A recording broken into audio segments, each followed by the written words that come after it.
नमस्कार जी, मैं Vipin Chaudhary FMC India private limited से आज आप सभी के समक्ष हूँ। मैं पिछले 20 वर्षों से जोनल मार्केटिंग मैनेजर के तौर पे अपने किसानों के साथ में उनको सेवा दे रहा हूँ। नमस्कार किसान भाइयों, मेरा नाम रोहित शर्मा है। मैं FMC कंपनी में कार्यरत हूँ। निमाड़ पूरा रीजन मैं देखता हूँ, मेरी जिम्मेदारी सेल्स की है।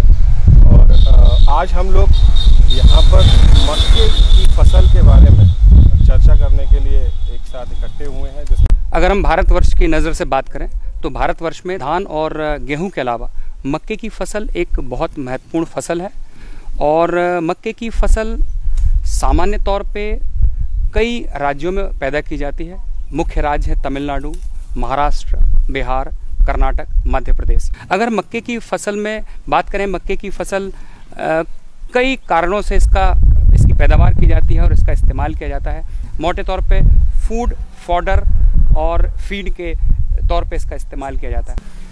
अगर हम बात करें मक्के की फसल में लगने वाली मुख्य कीट पिंक स्टेम बोरर, जिसको हम गुलाबी तना छेदक कहते हैं, स्पॉटेड बॉलवर्म, धब्बेदार इल्ली कहते हैं, और फॉल आर्मीवर्म, जो आज के समय का सबसे खतरनाक इल्ली हम कह सकते हैं। लश्करी इल्ली है जो पिछले कई वर्षों से भारतवर्ष में मक्के के किसानों को इसने परेशान कर रखा है। फॉल आर्मीवर्म की शुरुआत सबसे पहले भारतवर्ष में जुलाई 2018 में दक्षिणी राज्य से इसकी शुरुआत हुई थी। मुख्य तौर पे अगर देखा जाए तो फॉल आर्मीवर्म मक्के की फसल में अगर इसको नियंत्रित नहीं किया गया तो 30 से 40% तक का नुकसान पहुंचा सकता है।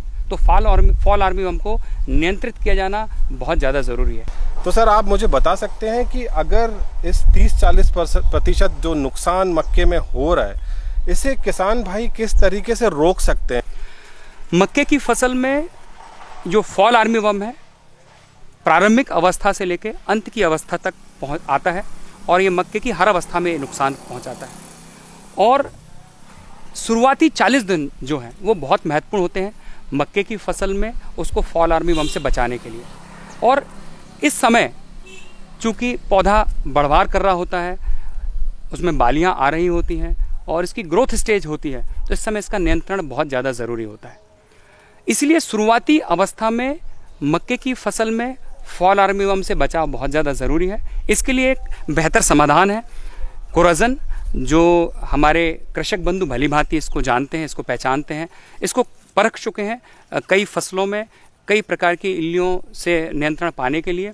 अगर मैं मक्के की फसल में बात करूं तो कोराज़न पहली बार मक्का लगाने के 10 से 12 दिन के बाद में, जब पौधा बहुत छोटा होता है, उस समय इसका इस्तेमाल किया जाना ज़रूरी है। और उसके 10 से 12 दिन के बाद तो दूसरी बार उसका इस्तेमाल किया जाना बहुत ज़रूरी है। और ध्यान रखने वाली बात यह है कि हर बार जब भी आप कोराज़न का इस्तेमाल आप मक्के की फसल में करते हैं तो 80 ml प्रति एकड़ की दर से इसका छिड़काव करें। ये बहुत ज़्यादा ज़रूरी है।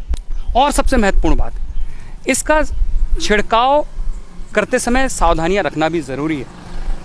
सबसे पहले अगर हम बात करें, जब मक्का 10 से 12 दिन का पौधा होता है, उसकी जो पोई वाला हिस्सा होता है, जिसको हम पोंगली कहते हैं, जहाँ से मक्के की बढ़वार होती है, जहाँ से मक्का बढ़ता है, तो कोराज़न का उस पोंगली वाले हिस्से में, उस वॉल वाले हिस्से में जाना बहुत ज़्यादा ज़रूरी है।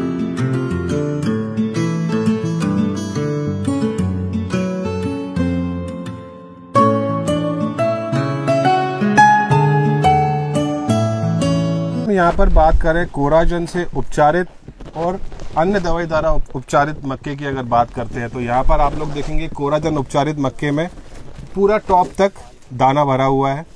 डैमेज की अगर हम बात करें तो आपको कोराज़न उपचारित वाले मक्के में डैमेज बिल्कुल भी नहीं मिलेगा।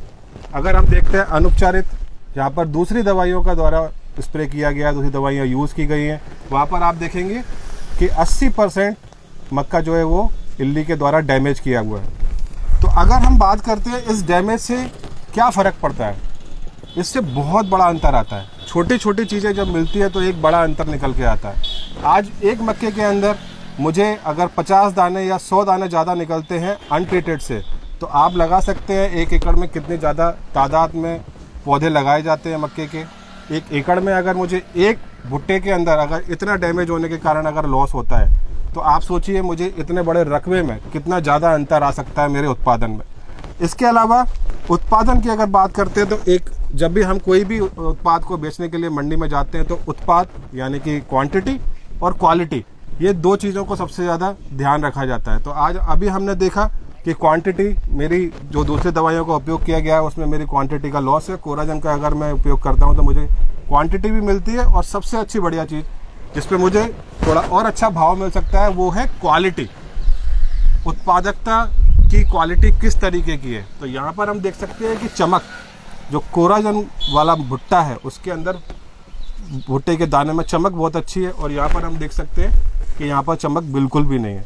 तो ये दो अंतर है जो किसी भी उत्पाद में या किसी भी कोई भी क्रॉप अगर कोई किसान बेचने के लिए लेके जाता है तो इन दो आधार के ऊपर उसका रेट डिसाइड होता है कि मुझे ये किस भाव में, खरीदार किस भाव में लेगा। इन दो पैरामीटर, इन दो चीज़ों को वो तुलना करता है खरीदने से पहले।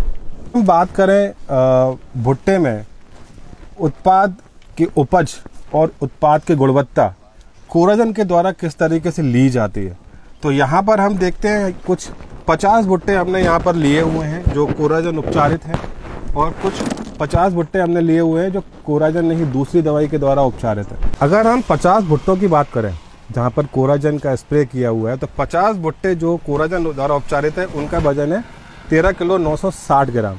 और अगर हम बात करें जहाँ पर कोराजन नहीं अन्य दवाई के द्वारा उपचारित किया गया है तो उसका वजन है 9 किलो 350 ग्राम।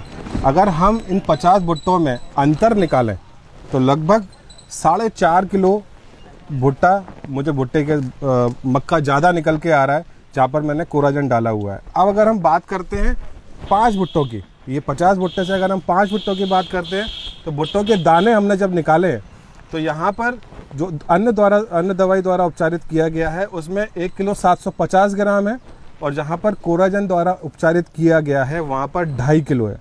तो इस तरीके से हम 50 भुट्टे, 5 भुट्टे, इसके अलावा अगर हम एक भुट्टे की अगर बात करते हैं, जैसा कि आप सभी को पता है कि छोटे छोटे चीज़ें मिलकर ही बड़ा अंतर निकल के आता है, तो अगर हम सिर्फ और सिर्फ एक भुट्टे की अगर बात करें तो आप देख सकते हैं यहाँ पर एक भुट्टे में जो कोराजन द्वारा उपचारित है यहाँ पर 218 ग्राम सारे दानों का वजन है, और दानों की संख्या है 543।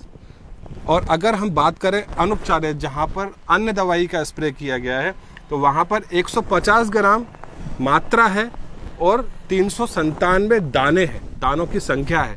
तो आप देख सकते हैं जब एक भुट्टे से 5 भुट्टे, 5 भुट्टे से 50 भुट्टों में अंतर किस तरीके का निकल के आता है। 4.5 किलो का अंतर अगर 50 भुट्टों में निकल के आता है तो आप सोच सकते हैं 22,500 से 25,000 पौधे जब 1 एकड़ में लगाए जाते हैं तो ये अंतर कितना ज़्यादा हो सकता है।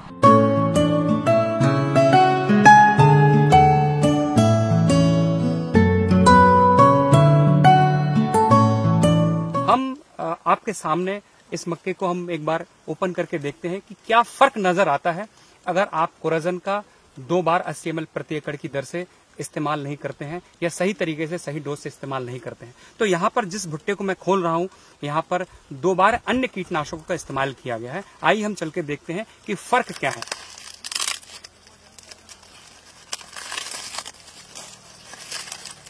ये आप देख सकते हैं, अगर आप सही समय पे सही तरीके से दवा का इस्तेमाल नहीं करते हैं, या मैं कह सकता हूं कि अगर आपने कोराजन का इस्तेमाल नहीं किया है, क्योंकि कोराजन केंद्रीय कीटनाशक बोर्ड के द्वारा अनुशंसित एकमात्र और बेहतरीन कीटनाशक है जो फॉल आर्मी वर्म को नियंत्रित करने के लिए डाला जाता है। ये आप देख सकते हैं कि ये नुकसान कितना बड़ा नुकसान है। शायद फॉल आर्मी वर्म ने इतना इसको नुकसान किया है कि इसका सीधा फर्क उपज पर और इसकी गुणवत्ता पर पड़ने वाला है, और किसान इससे खुश नहीं है। किसान ये नहीं चाहता है, लेकिन चूंकि सही दवा का इस्तेमाल नहीं किया इसलिए किसान को उसको हर्जाना भुगतना पड़ता है।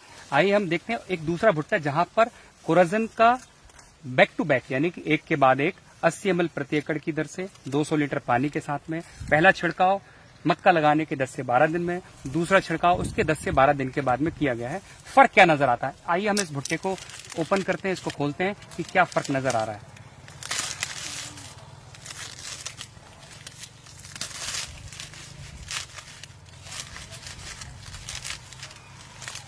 ये फर्क आपके सामने है, और अगर आप देखें एक समान दाने हैं, चमकीले दाने हैं और कोई भी इसका हिस्सा छूटा नहीं है।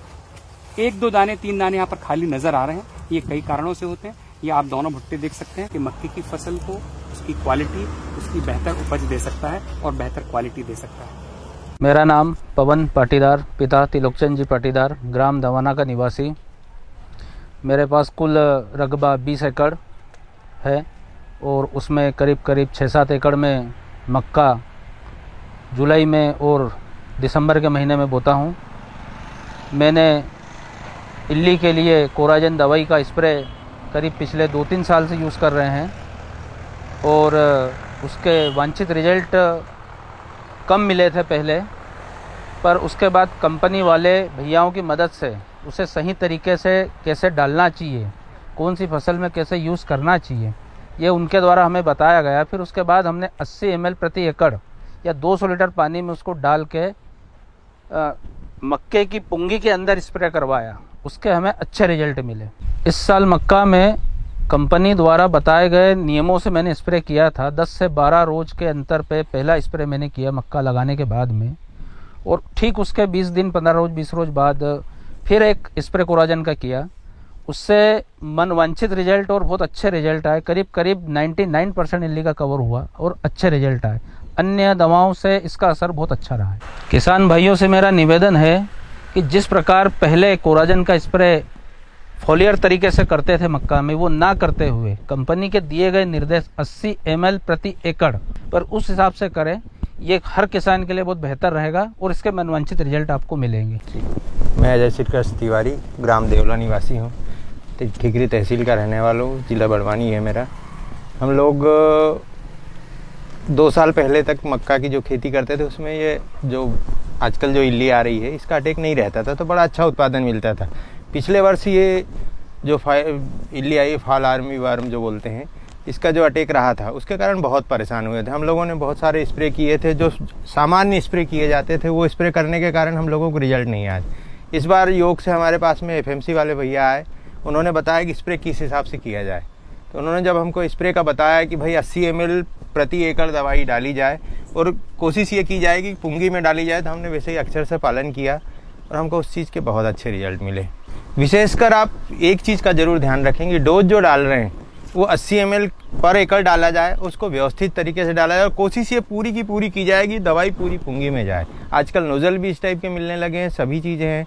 बाकी कोरोजन की दूसरी सब चीज़ों में भी बहुत अच्छे रिजल्ट मिल रहे हैं, तो इसमें बहुत शानदार रिजल्ट हैं। जैसे ही आपके पास में जब मक्का लगाई हो उसके 10 दिन के अंतर से करें और ठीक उसके 10 दिन बाद दूसरा स्प्रे करें, बहुत अच्छे रिजल्ट हैं। मेरा निवेदन ये है कि सभी लोग इस पर अमल करें जो मेरे द्वारा बताई गई जानकारी है, क्योंकि हम लोगों को रिजल्ट मिले हैं, तो आप लोग, हम चाहते हैं, किसान आदमी हैं, आप लोग भी इसकी कोशिश करें।